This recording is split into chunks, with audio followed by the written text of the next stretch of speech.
Yeah, nothing unique other than the usual, sore here, or maybe a guy turns an ankle, and I'm just throwing out. I don't have anything specific, but nothing than your usual nicks and knacks. You'd love to play a game in the spring when your team is 100%, and it probably never happens, not only to us, but everybody in the country.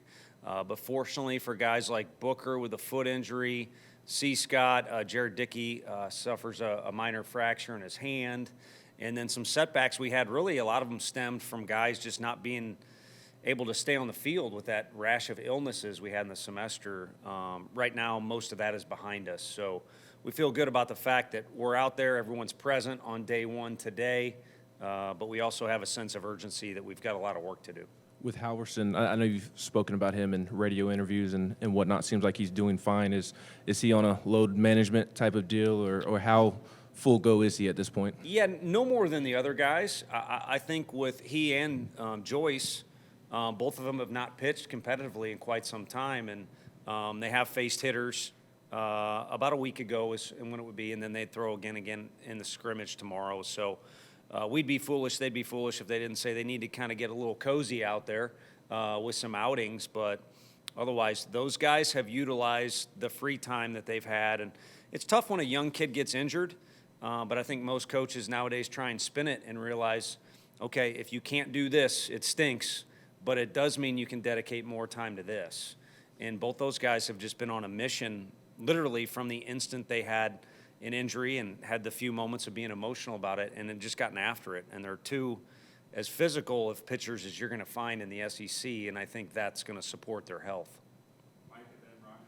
How different is the pitching competition, I guess, going to this season, whereas last year we're talking about maybe 6 guys, and now it just probably is 3. In what order are they falling into? Yeah, I think this deal's a little different because you got some guys that are a little more proven.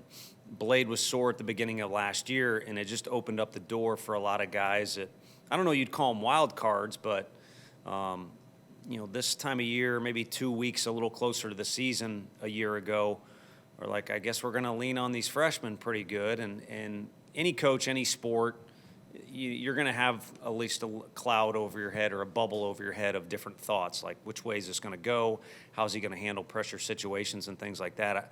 I think for the bulk of the competition, we kind of know what we got. It's just a matter of where do we think guys help the team most, and then how are the guys going to capitalize on the opportunities we give them starting in Arizona and then thereafter. And then the freshmen, somebody's going to jump up, and it may be a couple guys that jump up and grab important innings, but it's an interesting class. It's probably depth-wise as good of a class as I've been around pitching-wise. But also, I don't know if you can call it COVID at this point, but we're blessed with some good arms. Those freshmen are going to need to be patient and understand there's a progression, a natural progression here.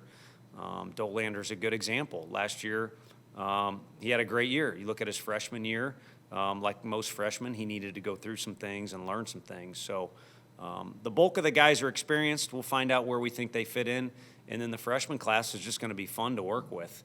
And I know they're ambitious, so we'll see which couple, 2, 3 guys jump up and are able to grab some really vital innings for us. How much of that competition in the field do you want or expect to be decided by the time y'all begin play in Arizona, and how much is that going to continue on in the pre-conference slate? This team has a different story to write than other teams, again, across the country, but in particular on this campus than last year or the year before. And I think something that this team has is a little bit more open competition position player-wise. We said that at the beginning of last year, and then some guys just flat out took ownership of some of those spots. I mean, Jarrell was one of 3 or 4 candidates to be the second baseman, and he didn't give us much choice starting on day one. So maybe that'll happen with this club, but I think more so, for instance, we go to Arizona, you're probably going to see 3 different starting lineups in the outfield for those three spots. And one guy might start in the outfield and DH, or, Dickey's fully capable of catching. As of now, we've kind of steered him more towards the outfield just as of now. We've only been practicing a little bit, so some combinations there. Kind of on that catcher position, how important is it to have 3 or guys ready to rock and roll? That way you can stay fresh, one can go to DH, and just the quality of of depth at the position, and how is Taylor kind of leading that group? Yeah, no, it affects how you feel in May and June. Where if we're fortunate enough, I forget what it was. We had an umpire explaining a rule to our guys, and he brought up, when you get in a regional, when you get in a super, that's not guaranteed. We're not guaranteed to go to Hoover. But you would like to have plan A be, hey, we're going to play deep into May, play in June. So it's important how your body feels then. And, we're not NBA guys, so we don't need load management. But at that position where you're squatting, depth is crucial. And it's very challenging to go through a whole year just being healthy. I mean, Coach Elander, when he was catching at TCU, he jumped and laid out full extension against a team and landed on a bat weight, I believe, on the on-deck circle. So he was out for a few days. So as tough as he is, and you see how physical he is, it's tough to go a whole year without kind of missing a game because of something pops up here and there. So depth is huge. And Charlie's certainly taken ownership. I think last year, him being called upon in the regional and the reaction he got from the fan base and how well he played, too, gave him a lot of confidence.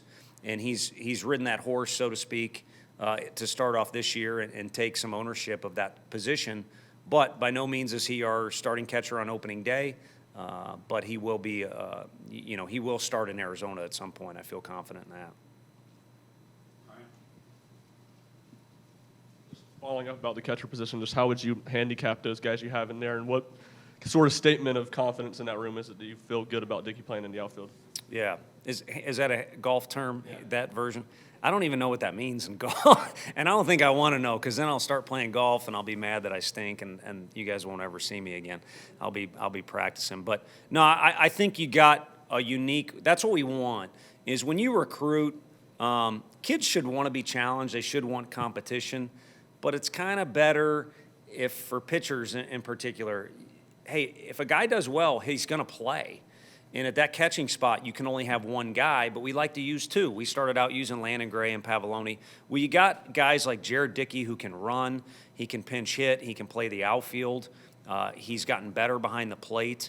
Unlike him being a left-handed hitter, Charlie or Chuck is, obviously a right-handed hitter, as is Cal Stark. Cal can do a lot of different things that we feel are good matchup-wise. Everybody throws a little different, and then you throw in Ryan Miller, who's still learning the position. He's athletic enough to play corner infield, and he probably takes the most impressive BP out of anyone we have. So it's kind of nice. Each guy's different. If you see two guys as very, very similar, you might just kind of steer towards the guy that's a better version of player A. But it's a nice complement of guys we got back there.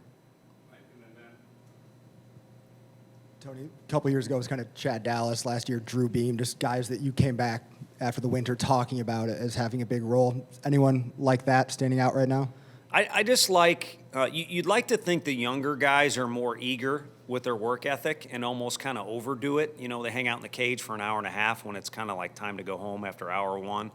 And Reese Chapman and Dylan Dreiling are two freshmen that showed up, and it was like, okay, they did their work, like you'd expect. But the older guys, you never know if they're going to get complacent or I've been here or I'll catch up. And Griffin Merritt and Andrew Lindsay are two guys that are older to the point where we tease them in team meetings how old they are. They're both on the same level as Camden Sewell and Christian Scott, and yet they both showed signs of the most amount of progress, if that makes sense. When they left and then came back, they were two of the guys that had the most notable difference just in how their bodies looked, how they moved around, and how well prepared they seemed when they first picked up a baseball or started swinging the bat. I guess with those freshman outfielders, how do they compare with guys like Jordan Beck and Drew Gilbert when those two were freshmen, because they kind of came in with the same profile as a recruit, and how have you seen them grow since they got on campus? Yeah, it's an opportunity to bring up one thing. We kind of thought we had a three-headed monster out there, and we still could, with Stanwich and then Dreiling and Chapman, who I mentioned. Now, Stanwich, for what would be good to everyone respect his privacy, although I don't think it's anything to hide, is going to take a semester to get some things sorted out, and then ideally is back here in the fall to join his two buddies. And when I say back in the fall, with the team doing his thing. But those three kids are as talented as Drew and Jordan. And now to kind of narrow the focus to the two I mentioned, guys that deserve playing time. As of now in Arizona, Reese and Dylan have to be included in that conversation. Like Drew and Jordan, they're finally the wave of guys we're getting that say no to the draft. And not that it's wrong to say yes to the draft, but the SEC is littered with guys who could have went pro out of high school but are attracted to the conference. And fortunately, those numbers of guys are starting to stack up for us. And that's the easiest way for me to describe Dylan and Reese is they're capable of doing that out of high school. At the same time, they're young, so they have a lot to learn. Exciting future for those two guys in those spots. And to be honest with you, they should be thinking the future's now.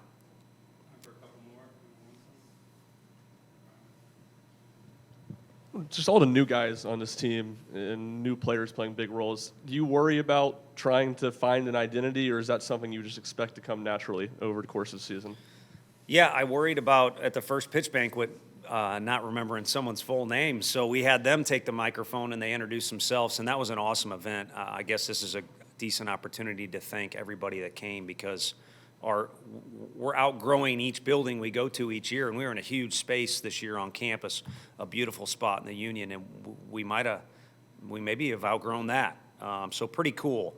But no, those guys all did a good job, and that was a night where, because they had the mic in their hands, some guys were able to do some things and kind of come out of their shell and show who they are. And that's really all it's about as far as finding yourself or finding a team image. We can hand a T-shirt out to them if we want that says, we're the Vols, we do this. Some people think we're villains or whatever, so great, throw a T-shirt on. That doesn't mean you're going to be a certain way. Who you are every day is who you are.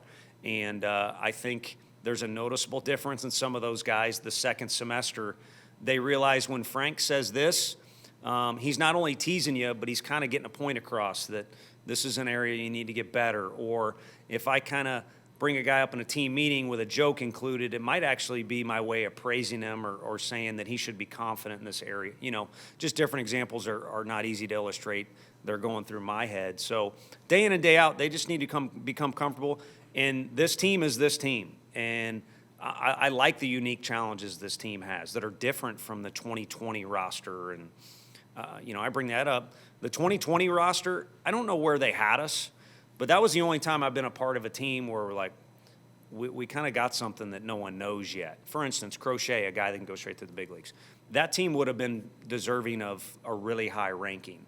I think this year, maybe because of the 20 team and the 21 team, so on and so forth, this team probably has been bolstered up a little bit too much.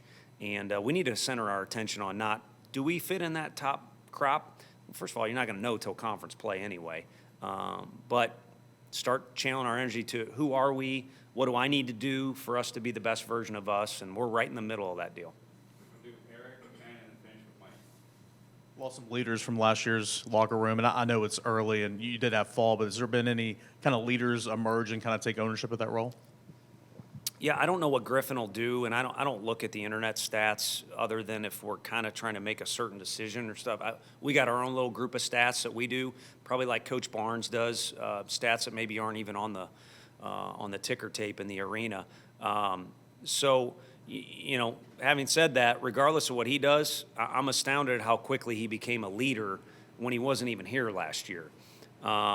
So I think that's a guy that fills that role. I think Jared Dickey's been itching to be that guy. Christian Moore has such a strong personality, you can almost feel it coming off of him. And he's still finding out that's other people, that's what they feel. So have an idea of how you want that to come off. And so I think there's some leadership there. And then, Blake Burke was such a good teammate last year in a year where he should be starting at first base. But you got a 39-year-old in Luke Lipsius playing there, so he's got to bide his time. And probably more than most sophomores, it's kind of like I want some ownership of this thing. So those are just a few examples in that area. And then the pitching is kind of easy to talk about. I mean, guys now can say, I've been there. I know what this looks like. This is how you do it. And it kind of all filters up to Camden Sewell, who I wish Camden Sewell now could watch a videotape of Camden Sewell just every day in the dorm and at the field as a freshman. It's almost a different human being. And not that he was in a bad place then.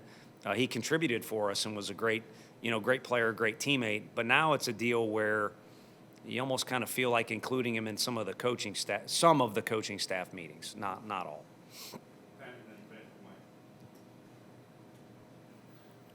That left side of the infield with Maui and Zane. I know Zane had a roller coaster of a fall, but how have you seen those two guys adjust now that the season is here? And do you feel like that left side is going to be pretty solid defensively with Trey and Cortland moving on?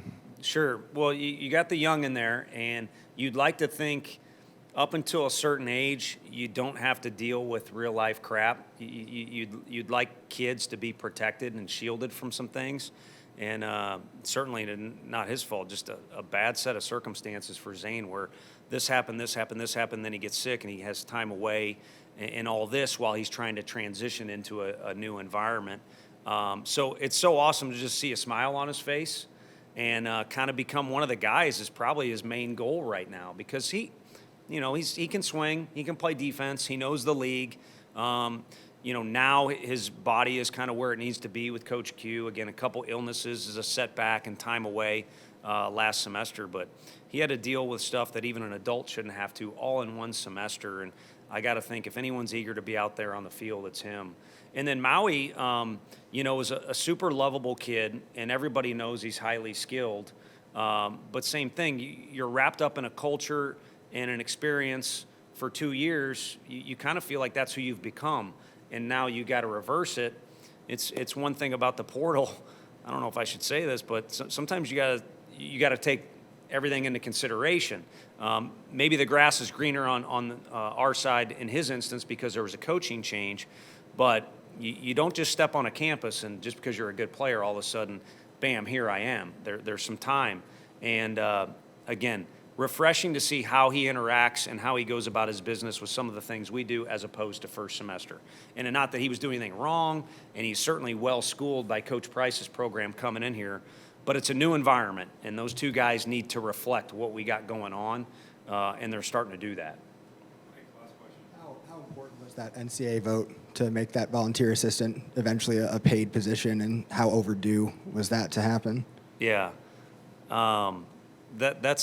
That's a tough one to answer. I said on the radio off the cuff the first time I was asked about that, do you want me to answer honestly or and pay ode to the great Mike Leach, who we're all missing, who had some great outtakes, or give the politically correct answer. But honestly, it's somewhere in between.